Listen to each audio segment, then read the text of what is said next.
Hey kids, thanks for watching. What do you say we cook something?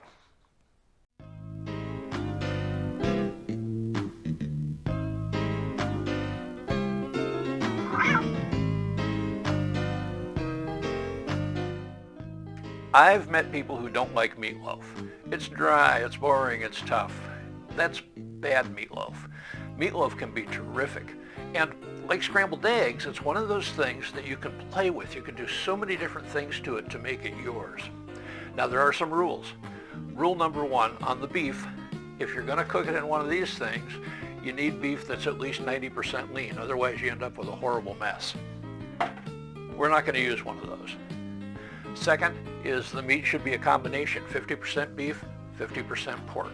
Second rule, don't cook it to death. If you don't have an oven thermometer, it's one of the best $20 you're ever going to spend.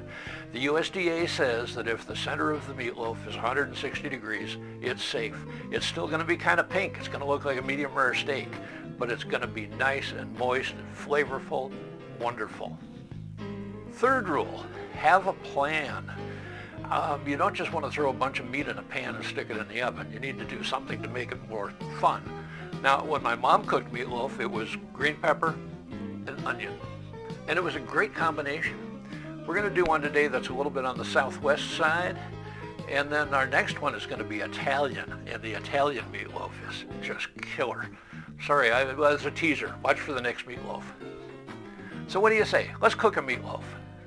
We've got to prep a couple of things. We're going to need an egg, so let's go ahead and whisk that up now, get it ready to go. Eggs are in here as a binder to help hold everything together. Now we're going to need about half of an onion chopped up fairly small. You've seen the other videos where I use the cross-cut technique and end up with diced onions. Lately I've been using the ulu quite a bit and I really like it. We've got a pound of ground beef, and in comes a pound of pork sausage. Next, a teaspoon of salt, a tablespoon of Montreal steak. This is a spice you're going to find in the spice rack pretty much everywhere. A cup of breadcrumbs. If you've watched my video, One Crummy Video, that's how I make breadcrumbs. Our egg comes in.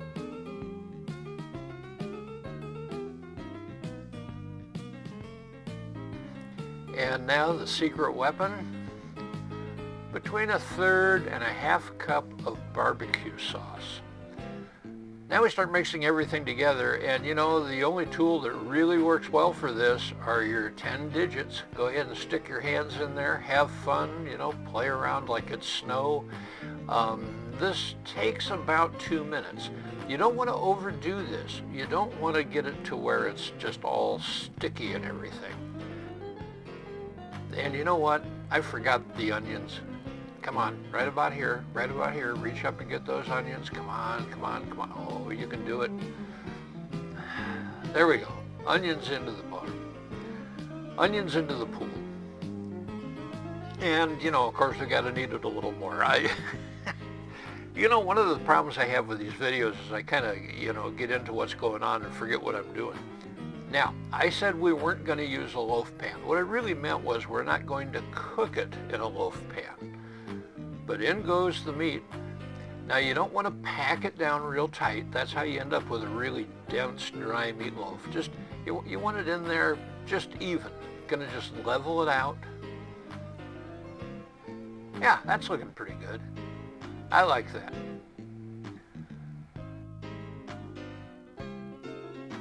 Now we've got a foil lined baking pan and a wire rack and over she goes. I had that wax paper in just so it didn't stick to the loaf pan while we were doing it. And there we go. Before and after.